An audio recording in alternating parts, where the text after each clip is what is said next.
Okay, here we are. We're going to look at this a little bit closer to see the type of erosion that occurred.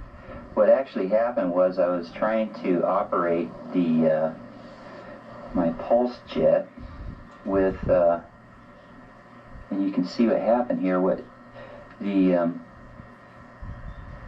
if you let me get it in the light right here, is that it got very hot near the this throat area by using butane, and the reason that occurred was I was using propane to actually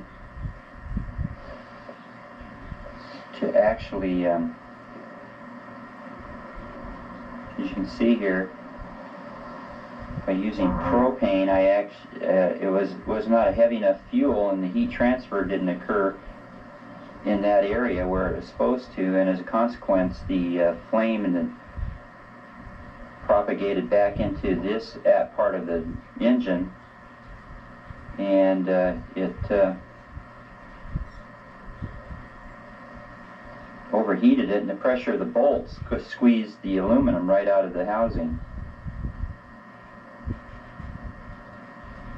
That's the throat area. Let me get it down here where there's some real light. I'm going to stop this for a second to adjust the light. As you can see in this view right here, we can see a constriction of the orifice area quite a bit. This was prior to me doing a 1.5 hour run last Thursday. The interesting thing about this is the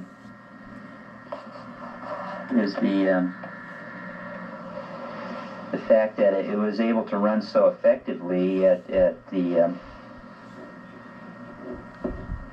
as you can see, you see all that distortion. There's the spark plug in the lower part of the frame right there.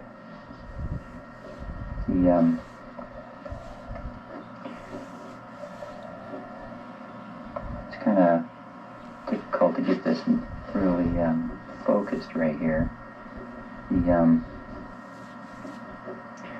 Trying to get as much light in there as possible.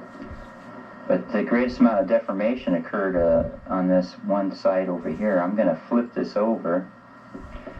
We can look at you can see how this mounting flange, it even squeezed aluminum out of this one mounting hole right here.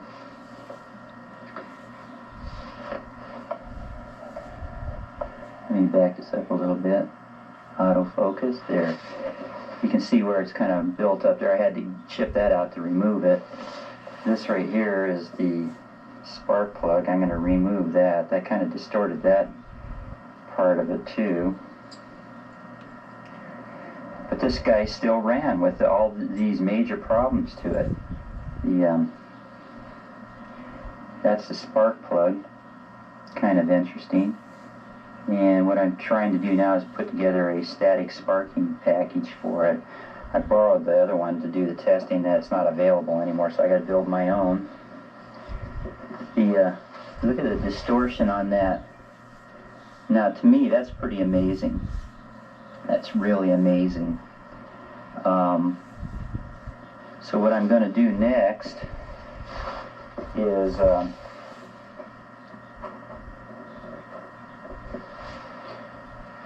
see if we can focus this a little better.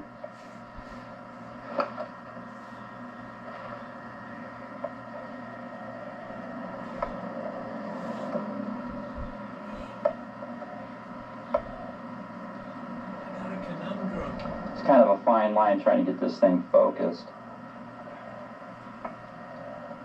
Tremendous amount of deformation. I can't believe how well this machine performed with this much destruction to the main valve body, the main air intake. So what we'll do is look at another major component in this engine, and that is the valve body. I'll show the two together.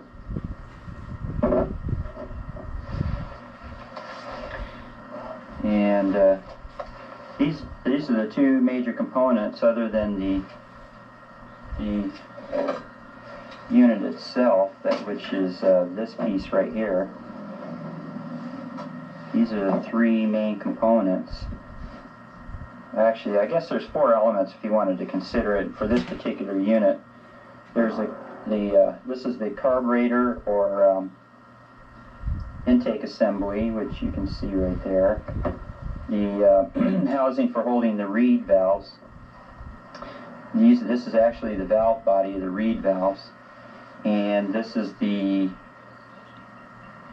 combustion chamber, compressor, and all of the other parts of the engine, which is kind of unique. Now if we were to zoom in on the reed valves, what we want to do is evaluate what all has happened to this for approximately an hour and a half of continuous operation at full power. I'm trying to get enough light on here to, as you can see here, if I can show you can see a little recess on the, let me get this real close.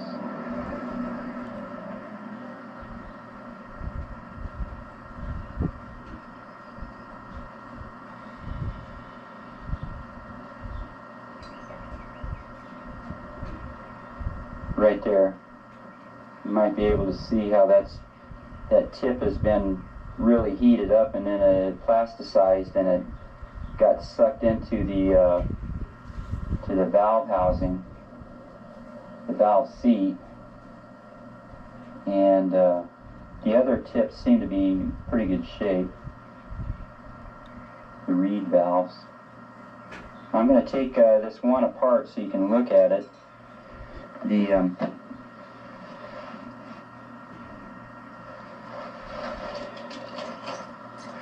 Now this is a really interesting design in that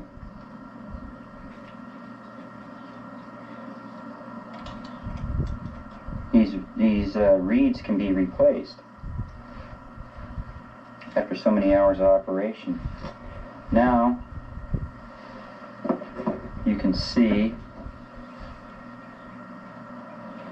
hopefully, I'll try to get in here. I need to get a flashlight or something to illuminate this. Perhaps that'll help. Trying to see if you can see the erosion on the edge right there. Let's see if we can get this really close.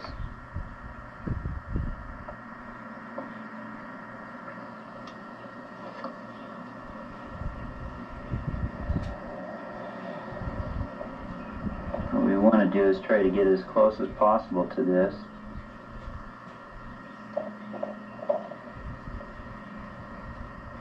You can kind of see a little bit of erosion or wear around that tip right there.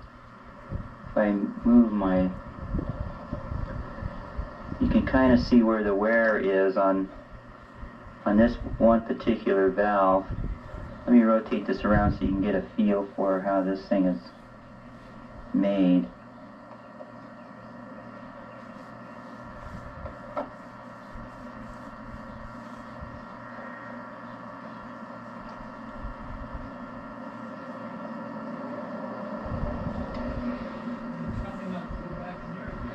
Then if you look at the inside here, you can see how that is actually made inside there.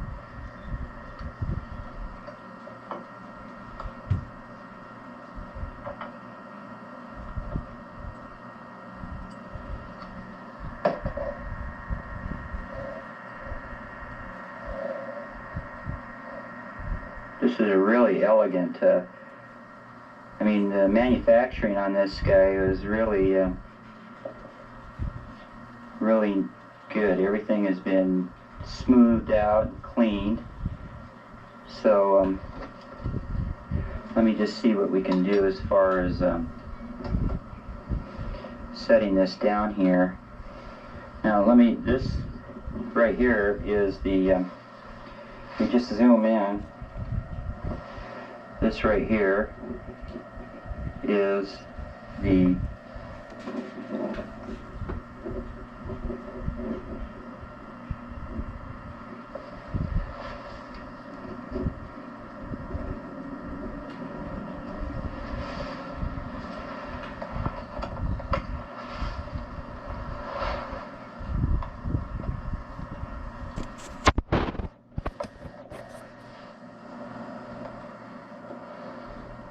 here we do. We want to get as resolute a picture as possible.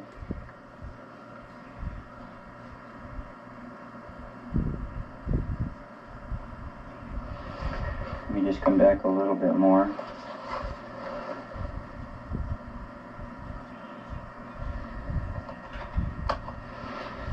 Okay, now that is the main body. The valve body fits in here like this. As you can see, this is the conical shape, and that gets put in there just like that.